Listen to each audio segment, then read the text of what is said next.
बिहार में जब से महागठबंधन की नई सरकार बनी है तब से नए नए मुद्दे निकाले जा रहे हैं, सियासी धुरी पर कसे जा रहे हैं ताकि वोट बैंक की राजनीति साधी जाती रहे। आरजेडी ने अब उर्दू भाषा को लेकर एक नया सियासी शगुफा छेड़ा है। आरजेडी का कदम आरोपों की शक्ल में है। आरोप यह कि बीजेपी के असर वाली नीतीश सरकार के दौरान उर्दू के साथ बड़ा अन्याय हुआ। अब जब बिहार में लालटेन के साथ वाली नीतीश सरकार है तो उर्दू भाषा को और चमकाया जाएगा। तो बिहार में सियासी चौसर पर कैसे चली गई है उर्दू की चाल, देखिए रिपोर्ट। प्यारे बच्चों, आदाब। कि उर्दू इस देश की जुबान है। उर्दू को जो पहले से मुकाम मिला हुआ था, जो लालू प्रसाद जी का कमिटमेंट था, उसको नीतीश कुमार जी और तेजस्वी जी आगे बढ़ाने का काम करेंगे। आरजेडी का उर्दू प्रेम, वोट बैंक की सियासत। उर्दू सिखाएंगे, भाईजान को रिझाएंगे। मैं चंद हरूफ लिखूंगी बोर्ड पर। मजहबी धार, आरजेडी जेडीयू का तुष्टीकरण कार्ड।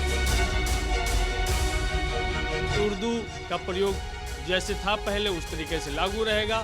और राजनीति कैसे चलती है?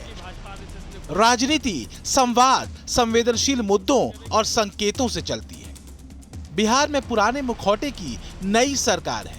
भले ही मुख्यमंत्री नीतीश कुमार हैं, लेकिन शासन के चाल और चरित्र में सरकार का वोट तांत्रिक संस्कार भी रह रहकर झलकता है, ताकि वोट बैंक पर पकड़ और जकड़ और कसकर हो।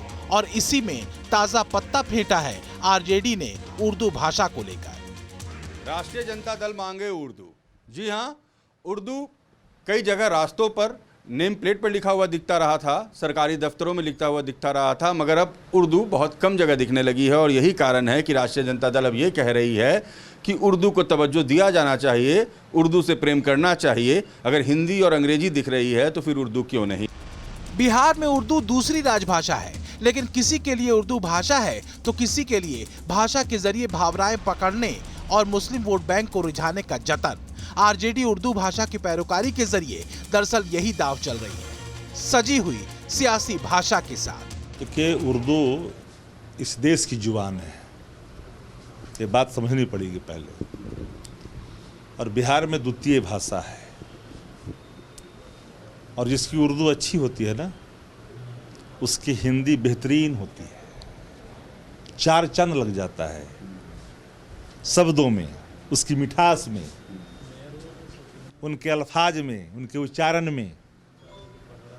तो उर्दू की अंगीकारता आज नहीं, पहले से ही।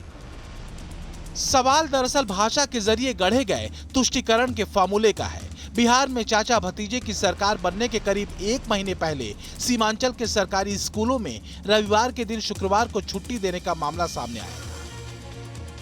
यहां सीमांचल के 4 प्रमुख जिले किशनगंज, अररिया, कटिहार और पूर्णिया में करीब 500 सरकारी स्कूलों में रविवार की जगह शुक्रवार की छुट्टी देने का मामला सामने आया। ये बात भी पता चली कि स्थानीय लोगों और मुस्लिम नेताओं के दबाव में ये फैसला लिया गया था।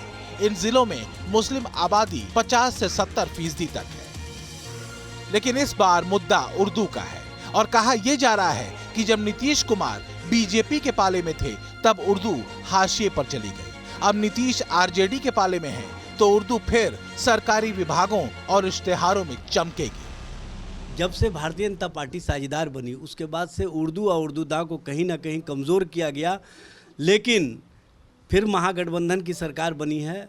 उर्दू को जो पहले से मुकाम मिला हुआ था, जो लालू प्रसाद जी का कमिटमेंट था, उसको नीतीश कुमार जी और तेजस्वी जी आगे बढ़ाने का काम करेंगे। बिहार में तो हम लोग सरकार में आए हैं, अब तमाम कार्यालय में हिंदी उर्दू का प्रयोग जैसे था पहले उस तरीके से लागू रहेगा।